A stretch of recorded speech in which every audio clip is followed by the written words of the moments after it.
Welcome to TTN Info TV SK channel. My name is Syed. Here I am with the latest news for 09th October 2023.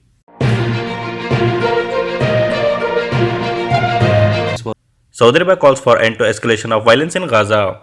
Saudi Arabia called on Sunday for an end to an escalation of violence in Gaza, the foreign ministry said. The foreign ministry also called for all parties to respect international law. KS Relief distributed 3,600 school bags in Somalia. The Saudi aid agency KS Relief has distributed 3,600 school bags in the Somalia district, the Saudi press agency reported.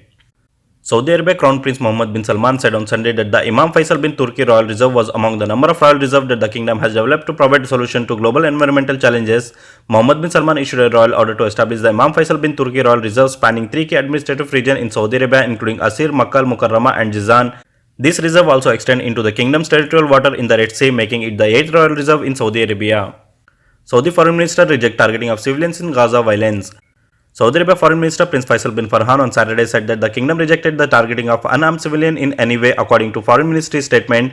His comments came during separate phone call with US Secretary of State Antony Blinken and Europe Foreign Policy Joseph Borrell to discuss violence in Gaza, which broke out on Saturday morning. Egypt and Italy expressed support for all initiative to de-escalate Hamas-Israel violence. Italian Foreign Minister Antonio Tajani said Italy and Egypt support all initiative to de-escalate the conflict between Hamas and Israel on Sunday. Posting on X, Tajani said he spoke with his Egyptian counterpart Sameh Sukri and their countries are ready to promote humanitarian corridor for the release of prisoners held in Gaza, especially the most fragile including women, children and the elderly people. Kuwait donates $2 million to UNRWA to help Palestinian refugees. Kuwait has donated $2 million to the UN Relief and Works Agency for Palestinian refugees. Kuwaiti Ambassador to Jordan Hamad Rashid Al-Marri presented a check to UNRWA Director of External Relations and Communication Tamara Al-Riafi in Amman, the Kuwait news agency said. Israel's envoy to Turkey says too early to talk mediation, calls for end of Hamas presence. Israel's ambassador to Turkey Irit Lilian said on Sunday it was too early to talk about mediation offers between Israel and the Islamist group Hamas, adding the attack showed that Hamas should not have any presence in Turkey or elsewhere. In an online briefing with journalists after Turkey said it was in contact with all parties and stood ready to de-escalate, Lilian said Israel's priority was in response to the attack. Mediation comes to at a different point of time right now. We are unfortunately counting the dead. We are trying to heal the wounded. We don't even know what is the number of the citizens affected, she said. British IDF soldier killed in Hamas attack. A British man serving in the Israel Defense Force has been killed by Hamas. Corp Nathaniel Young from London died after the Palestinian militant group launched a wide-scale attack on Israel on Saturday. In a Facebook post, his family wrote on Sunday, our little brother Nathaniel Young was tragically killed on the Gaza border yesterday.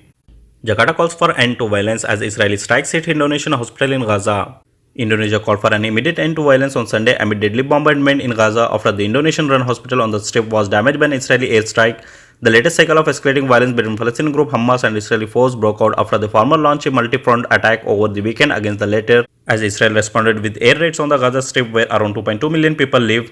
The Indonesian hospital located in the northern Gaza Strip city of Beit Lahia was among the structure hit by Israeli force on Saturday, an attack that killed one of the facility local staff. Saudi Arabia startup ready for 8,000-kilometer India train journey to expand horizons.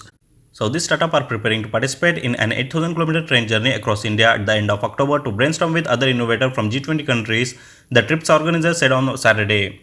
Eviction of illegal Afghans decision made without thinking. Actions by the law enforcement department are continuing after the caretaker government of Pakistan gave an ultimatum to the illegal staying foreigners to leave the countries by November 1. Afghans are being mentioned the most in terms of eviction of illegal residents. In some other cities including Islamabad, the process of checking Afghan citizens is also going on. The government claims that the November 1 deadline only applies to foreigners who are here illegally. However, this policy of the government is also being criticized by some circles. Pakistan Democratic Movement Chief Maulana Fazlur Rahman has raised questions on the government announcement to deport Afghans at the social media conviction of his party Jamaat-e-Ulama Islam in Peshawar. Win one Pakistan that forcibly deporting Afghans could lead to severe human rights violation.